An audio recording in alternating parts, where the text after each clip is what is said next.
Salutations, it's Chappers, and my good friend Joe Leach from Riff City Guitar asked me to take part in a competition where he's going to give away loads of pedals.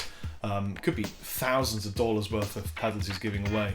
And it's kind of a cool thing. It's this March Madness weird kind of basketball American concept. I don't know, I'm a Brit, so I have no idea about these things. Well, basically, I've been tasked alongside a lot of my friends and peers to pick my top 8 overdrive fuzzes, modulation effects, times, that kind of thing. And I saw that Captain Lee posted a video with his favourites, some of which were completely wrong, obviously. And I thought I'd post a video outlining my favourites and why. So, in another way, this is kind of a video on my favourite effects pedals. Let's start with my top overdrive and fuzz pedals. Starting with, I chose the Thunderclaw. Here's the Thunderclaw.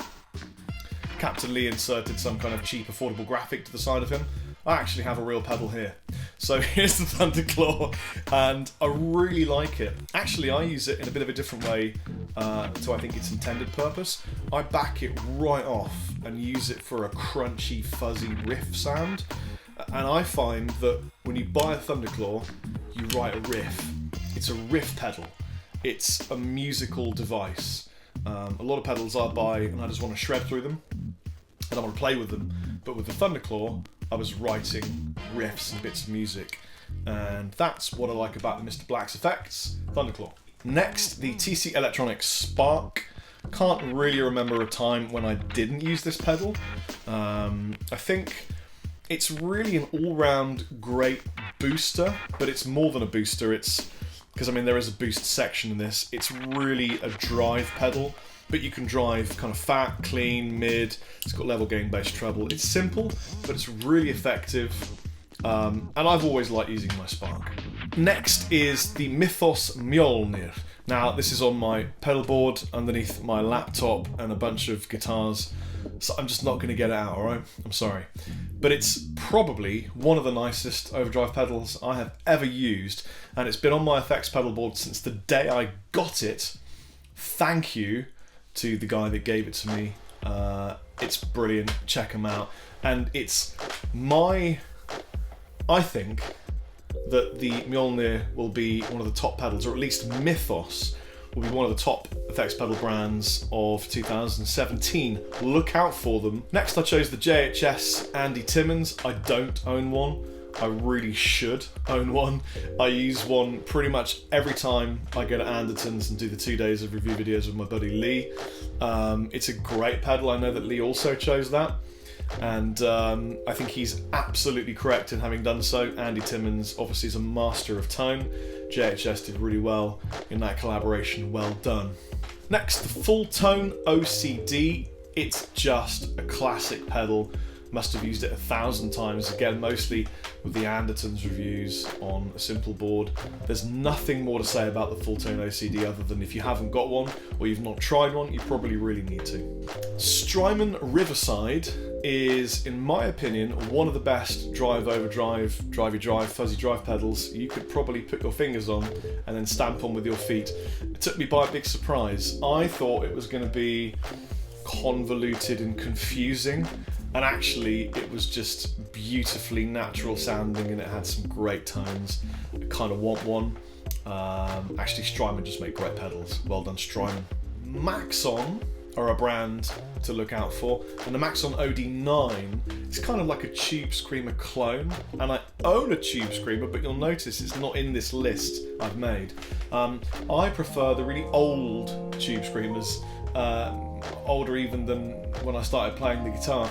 I think people have done some great clones of them and done great things with them, and so the Maxon is an example of this. The OD9 is a great pedal. Check it out.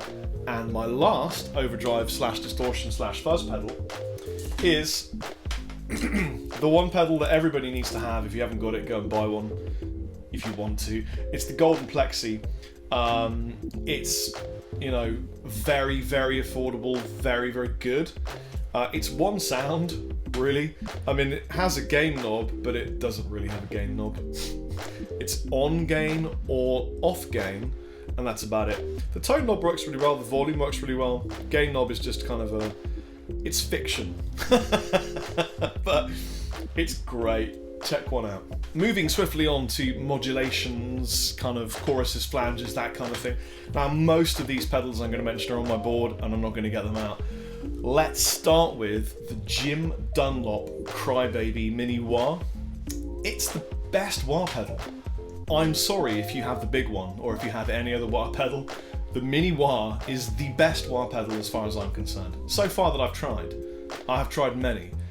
I don't know what it is, I don't know what they did to change the tone. It just has such a vocal quality that I can't live without it on my board. Therefore, that's my choice. Anybody else who chose incorrectly is wrong. The Moog MF Chorus and the Moog MY Flange. Moog, who would have thought they'd make great great pedals? But they do. They're really good. They're chunky, chonk for days, and they have a really interesting kind of fat. It's almost like you're putting on a vinyl of an effect. I don't know if that makes sense to you, but it's just got warm thickness for days, and I love both of my Moog pedals, and I'll probably never get rid of them. Boss CH1 Super Chorus. Super Chorus! Because it's a super chorus, it's not a regular chorus. This is a chorus with special powers.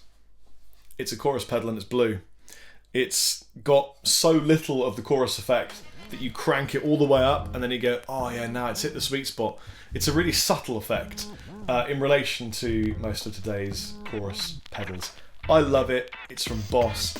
You could probably try and blend it and it would blend the blender. Dunlop Rotovibe is a pedal I've never owned, but I've always wanted to, so I just put it on this list. EHX Micro Pog, brilliant fun, tried them loads of times. Just, it's one of those pedals again where you plug in and you go, I've just written a song, or I've just written a riff, or I've become inspired to write a film score, or something crazy like that. It's just a great all-round pedal. Digitech Whammy is another pedal that I don't own. I really don't know why I don't own this pedal. In fact, I'm sure I met a distributor of them who said they'd send me one and they never did. If that was you and you're watching, please send me a Digitech Whammy because I really want to relive my childhood Rage Against the Machine dreams in this small room. Imagine that now. EHX Wiggler, brilliant pedal, loved it, had one for years, I think it died, really should get another one, but it's a great tremolo effect, go and try one out if you'd like to.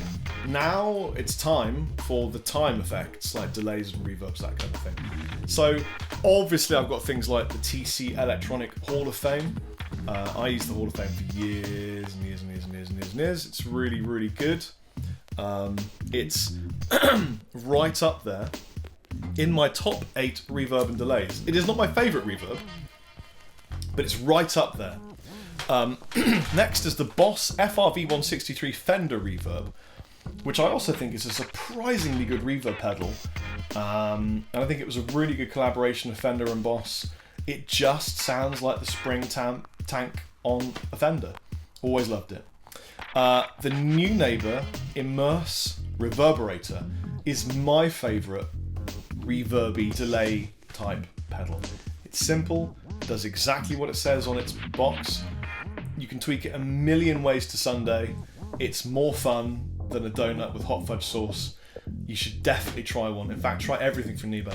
In fact, try the New Neighbour Wet V2, because I haven't, but it's on my list because it's a pedal I'd probably like to try. The Strymon Big Sky.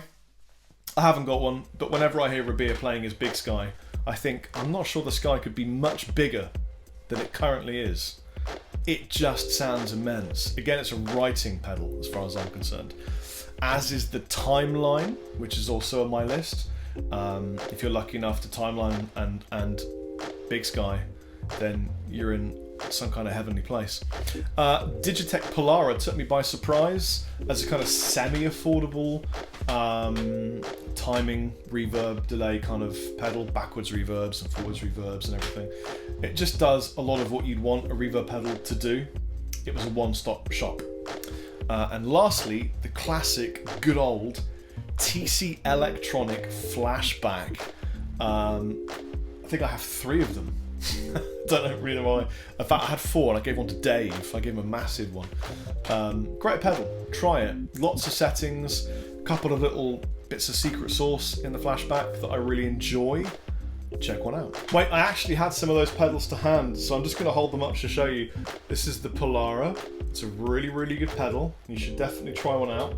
It's got a really cool looking face on it, and it's a reverberation from Digitech pedals, of course, of Miku fame. And this is one of my Flashbacks, of which I own 3. Brilliant. I like it best in the 2290 setting, but I also like it in the modulation setting, and you can get some great effects with this.